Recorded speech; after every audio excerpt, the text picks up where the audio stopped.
because like I said last week, the thing with SMART goals, they are a great cure for vagueness.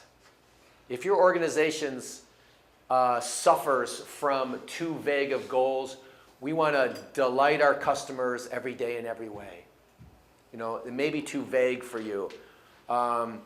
We want to increase customer support this year. We want to increase membership this year. If your organization suffers from vague, non-specific goals, SMART goals is the great antidote to that symptom. The problem with SMART goals, and they often work well for linear problems, certainly financial, but they also imply that there's emotion there. Now we're talking about engagement in this workplace. When you say a SMART goal, there's almost this implication that I put out a SMART goal and people are going to be like, woohoo, we're going to reduce healthcare costs by 20%, yoo-hoo. Which is going to make my healthcare probably worse, maybe.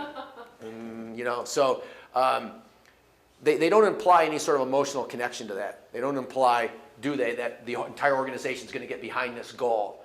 So non-financial goals, over the course of time, research shows are the better motivators for people. So you need both. So what would be an example of an emotional, non-financial goal is of the organization? Here, I wrote one down for here. Exceed customer experience every day and celebrate doing so.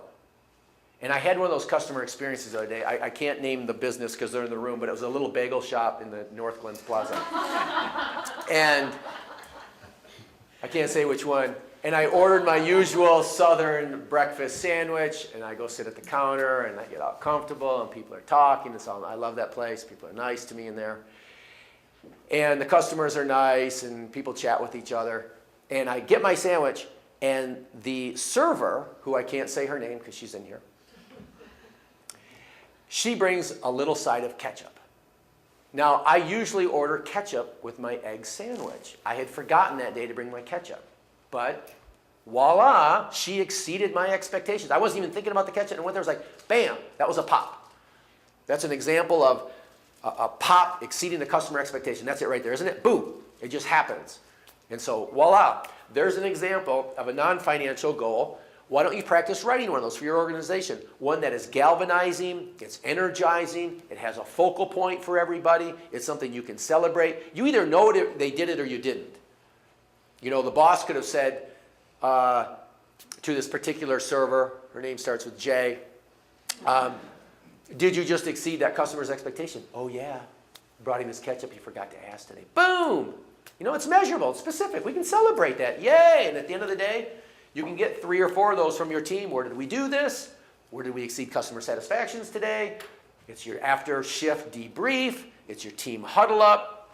And you celebrate those wins. You post them up. You keep track of them. That's how engagement happens. It's a daily practice. We catch people doing what we want them to do. We focus on what we want to grow. If we want to grow exceeding customer expectations, then as a culture, we have to focus on that and celebrate those. Write down a non-financial goal that has that emotional energy to it that you could celebrate with people, that everyone knows kind of what you're talking about.